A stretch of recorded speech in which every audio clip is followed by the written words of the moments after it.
कुरुंदवाड, दत्तवाड, दानवाड, गणेशवाडीसह परिसरातील online casino आणि लॉटरीवर कारवाईची मागणी. कुरुंदवाड शहर व परिसरातील गावांमध्ये मोबाईल आयडीद्वारे बेकायदेशीर ऑनलाईन कॅसिनो व लॉटरीचे खेळ सुरू आहेत. यामुळे तरुण पिढी उद्ध्वस्त होत असल्याचा आरोप लोकजनशक्ती पार्टी किसान सेलचे जिल्हाध्यक्ष सुनील कुरुंदवाडी यांनी केले. याबाबत पोलीस ठाण्याला निवेदन देण्यात आलं असून या प्रकरणी संबंधितांवर तात्काळ कारवाई करावी, अन्यथा तीव्र आंदोलन छेडण्याचा इशारा कुरुंदवाडी यांनी दिला. याबाबत जिल्हा पोलीस प्रमुख कोल्हापूर यांना निवेदन देण्यात आलं. निवेदनात म्हटलं की कुरुंदवाड पोलीस ठाणे हद्दीतील कुरुंदवाड, दत्तवाड, दानवाड, गणेशवाडीसह सुमारे 30 गावांमध्ये मोठ्या प्रमाणात ऑनलाईन कॅसिनो व लॉटरीचे प्रकार सुरू आहेत.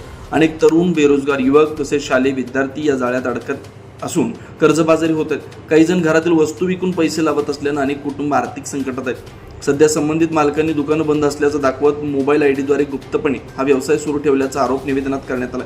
केंद्र व राज्य शासनानं ऑनलाईन लॉटरी विरोधात आदेश दिले असून संबंधितांवर मोठ्या दंडाची तरतूद असल्याचं नमूद करण्यात आलं. या प्रकरणाची चौकशी करून संबंधितांचे मोबाईल आयडी व बँक खात्यांची तपासणी करावी, दोषींवर कठोर कारवाई करून तरुणांची होणारी लुबाडणूक थांबवावी, अशी मागणी जिल्हाध्यक्ष सुनील कुरुंदवाडी व पदाधिकाऱ्यांनी केली आहे.